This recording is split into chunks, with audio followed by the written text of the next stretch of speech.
राजनीति में जो थे कभी बेसहारा, अखिलेश ने उसको दिया सहारा। उसकी राजनीति को चमकाया, लेकिन बाद में उन्होंने ही की बेवफाई। बहुत बार दिखा, अखिलेश का साथ पाकर उन्होंने जनता के बीच बनाई साख, लेकिन बीजेपी के प्रलोभन से वो खुद को नहीं रोक पाए।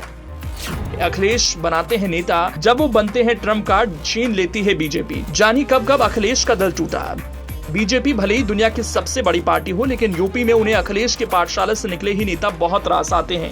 वैसे देखा जाए तो यूपी में बीजेपी के सामने विपक्ष का सबसे बड़ा चेहरा अखिलेश यादव ही हैं। कई मौके ऐसे आए जब अखिलेश यादव ने अपनी रणनीति से भाजपा को झटका दिया, लेकिन यूपी की सियासत में बीजेपी संगठन हमेशा इस चुनौती को पार कर जाता है। जयंत चौधरी के आरएलडी के साथ संभावित गठबंधन भी इसी कड़ी का हिस्सा है। जयंत बीजेपी के साथ गए तो अखिलेश यादव की पश्चिमी उत्तर प्रदेश में मुहिम को तगड़ा नुकसान हो सकता है। वैसे पहला मौका नहीं है जब बीजेपी ने अखिलेश के सहयोगियों को ही पाले में कर लिया हो। 2018 के लोकसभा उपचुनाव से ये सिलसिला जारी है। 2017 में प्रचंड जीत के बाद बीजेपी के हौसले बुलंद थे। गोरखपुर से सांसद योगी आदित्यनाथ के हाथों में यूपी की कमान सौंपी गई। योगी आदित्यनाथ मुख्यमंत्री बन गए। वहीं फूलपुर से सांसद केशव प्रसाद मौर्य डिप्टी सीएम बन गए। दोनों ही नेताओं ने अपने सांसद पद से इस्तीफा दिया। इसके बाद गोरखपुर और फूलपुर सीट पर 2018 में उपचुनाव हुआ। उपचुनाव से पहले बीजेपी उत्साह से लबालब थी। माना जा रहा था कि उपचुनाव तो बीजेपी ही जीतेगी, क्योंकि गोरखपुर सीएम योगी का गढ़ था। वो वहां से लगातार चुनाव जीतते आ रहे थे। वहीं फूलपुर में केशव प्रसाद मौर्य की भी जमीनी पकड़ थी, लेकिन बीजेपी के शोर के बीच सपा प्रमुख अखिलेश यादव नई रणनीति के साथ मैदान में उतरे। अब चूंकि 2017 के विधानसभा चुनाव में कांग्रेस के साथ गठबंधन का लाभ उन्हें नहीं मिला, तो उन्होंने एक नई रणनीति बनाई। अखिलेश ने छोटे दलों को साधने की नई रणनीति पर काम शुरू किया। इसी क्रम में निषाद पार्टी के साथ सपा ने गठबंधन किया और संजय निषाद के बेटे प्रवीण निषाद को गोरखपुर से सपा के सिंबल पर चुनावी मैदान में उतारा। वहीं दूसरी तरफ फूलपुर से अखिलेश ने नागेंद्र सिंह पटेल को चुनावी मैदान में उतारा। अखिलेश की रणनीति सफल रही। बीजेपी को गोरखपुर और फूलपुर दोनों जगह अप्रत्याशित करारी हार का सामना करना पड़ा। गोरखपुर की हार इतनी बड़ी थी कि 29 साल बाद पहली बार वहां गोरक्षपीठ का वर्चस्व टूटा था। इस जीत के बाद अखिलेश जश्न मना रहे थे। वहीं सख्ते में आई बीजेपी अपनी नई रणनीति पर काम करने में जुट गई। 2019 का लोकसभा चुनाव आते आते संजय निषाद की निषाद पार्टी सपा का साथ छोड़कर बीजेपी के साथ चली गई। वहीं प्रवीण निषाद, जिन्होंने उपचुनाव में भाजपा को हराया था, 2019 के लोकसभा चुनाव में संत कबीर नगर से बीजेपी के टिकट पर लड़े और आसानी से जीत गए।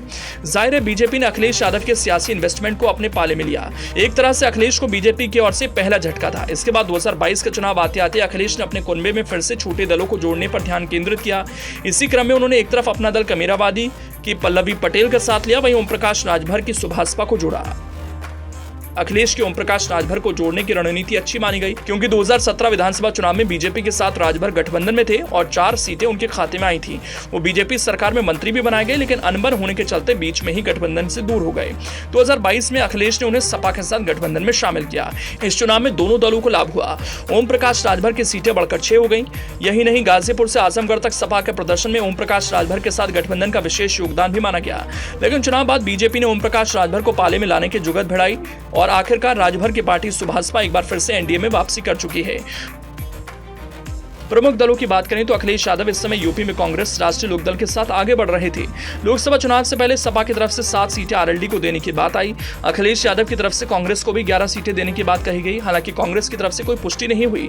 बहरहाल पश्चिमी उत्तर प्रदेश में राष्ट्रीय लोकदल के साथ सपा की दावेदारी काफी मजबूत मानी जा रही थी। कारण यह था कि किसान आंदोलन को लेकर तमाम मुद्दों पर जयंत चौधरी ने अखिलेश की मदद से कई जिलों में जमीन पर काफी मेहनत की। उसका फायदा भी उन्हें विधानसभा चुनावों में मिला। 2022 के विधानसभा चुनाव में जयंत चौधरी की रालोद ने सपा गठबंधन के साथ मिलकर 8 सीटें जीती। महज 1 सीट पर आसिमटी रालोद के लिए यह बड़ी छलांग थी। ऐसे समय में जब बसपा जैसे दल के पास सिर्फ 1 विधायक है, जयंत 8 विधायक लेकर मजबूती से खड़े हैं। लेकिन बीजेपी अखिलेश के इस मजबूत साथ को तोड़ने के लिए बैकडोर से प्रयास जारी रखती है और शायद इसमें कामयाब होती नजर आ रही है।